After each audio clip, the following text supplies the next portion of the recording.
Salam God Lovers, percaya Tuhan akan menuntun hidup kita. Mari datang ke hadapan Tuhan di pagi ini.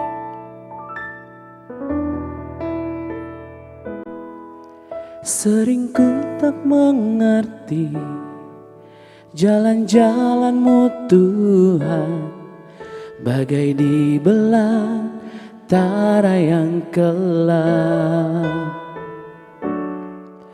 Tanpa seribu tanya, namun tetap percaya, jejak-Mu Tuhan sungguh sempurna. Sering ku tak mengerti jalan-jalan-Mu Tuhan, bagai di belantara yang gelap.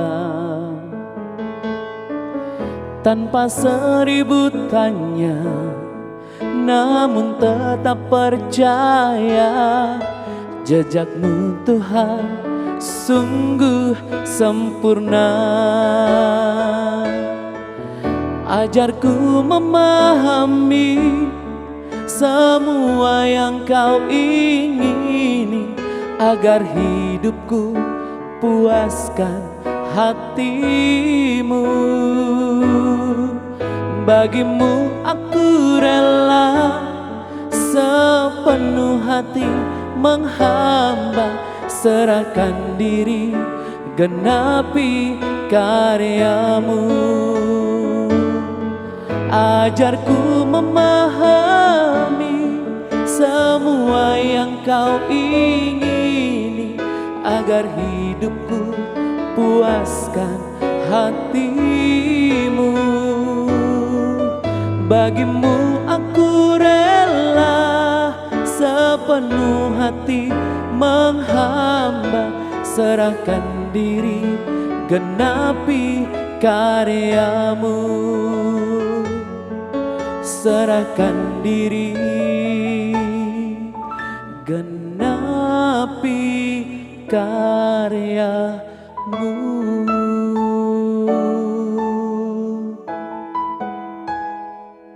Ya, Shalom. Saudara, kita masih membahas tentang kemurahan yang merupakan salah satu sifat daripada buah roh. Saya mengingat cerita tentang Victor Hugo yang menceritakan tentang seorang yang bernama Jean Valjean yang mencuri roti untuk memberi makan kepada anak-anak dari saudaranya yang sedang kelaparan. Dan akhirnya pada masa itu dia dipenjara kurang lebih 19 tahun. Waktu dia dibebaskan, dia sulit sekali mencari pekerjaan. Dan akhirnya dia datang ke rumah seorang pendeta. Dan di rumah pendeta yang baik hati itu, dia selalu menerima makan malam, dan orang yang dipenjara ini akhirnya boleh menginap setiap malam. Tetapi si pemuda ini atau Jean Valjean ini ya tidak lagi muda, tentunya sudah 19 tahun dia di penjara. Dia mencuri perlengkapan makan yang terbuat dari perak milik daripada sang pendeta. Singkat cerita, orang ini tertangkap kembali dan kemudian dikembalikan ke penjara. Tapi pendeta datang ke penjara dan mengatakan kepada otoritas di sana, orang ini tidak mencuri katanya. Ya, saya justru datang untuk membawakan yang tertinggal, karena benda-benda itu bukan dicuri oleh dia, tetapi sayalah yang memberikan. Dan pendeta ini mengatakan, lain kali kalau sudah diberikan jangan lupa nih ada yang tertinggal tempat lilin, katanya begitu. Singkat cerita, akhirnya Jean dibebaskan dan dia melihat kemurahan hati dan kebaikan daripada sang pendeta. Saudara tahu, akhirnya orang berdosa ini menerima Yesus sebagai Tuhan dan Juru Selamat. Ini sebuah cerita yang pernah terjadi pada masa itu, saudara-saudara. Anda lihat kemurahan hati itu begitu dahsyat. Dengan kemurahan hati, Anda bisa menyelamatkan banyak orang. Kemurahan adalah kualitas kebaikan yang condong diucapkan dengan lembut, dengan ramah, dengan temperamen yang kalem, berbudaya, berbudi halus dalam karakter dan tindakan.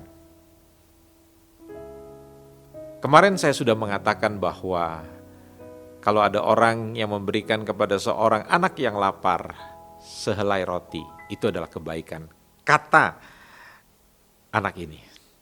Tetapi tatkala roti itu diolesi dengan selai, maka itu adalah kemurahan hati Anda terhadap anak yang kelaparan.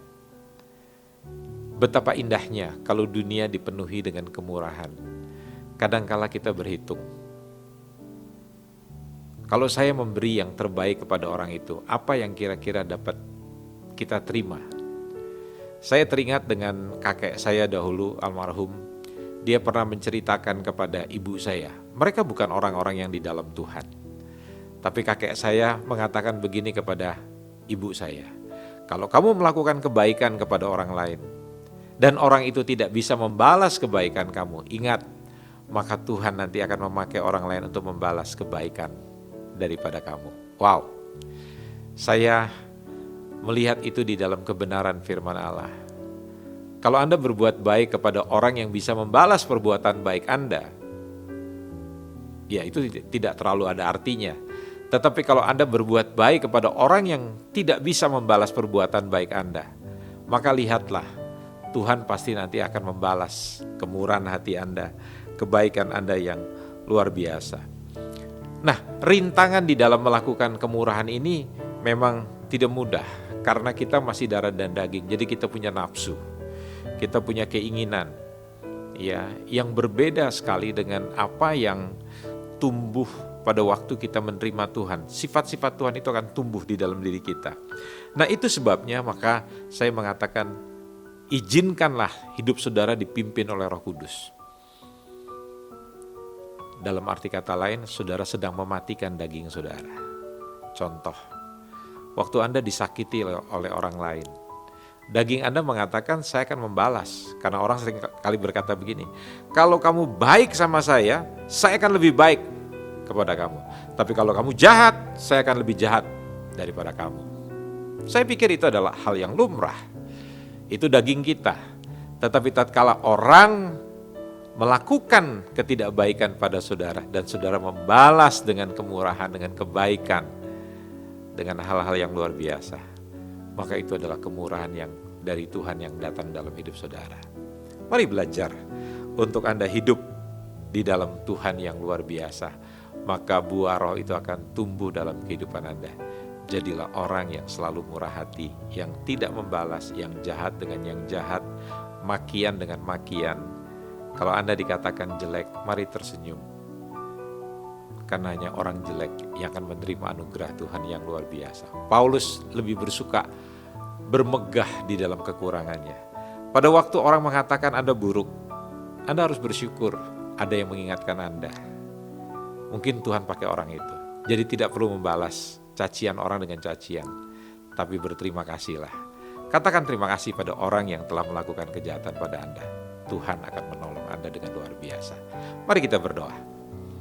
Bapa di surga, terima kasih. Biarlah pelajaran tentang buah roh, sifat daripada kemurahan itu ada di dalam kehidupan kami.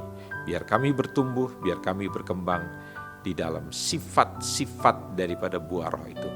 Maka tidak akan ada lagi orang yang bisa menentang kami. Karena kemurahan, karena kasih, karena kebaikan yang dari Tuhan mengalir melalui hidup kami. Demi nama Tuhan Yesus Kristus, Anak Allah yang hidup, kami berdoa dan mengucap syukur. Amin. Saudara-saudara, saya percaya bahwa renungan ini memberkati Bapak Ibu sekalian.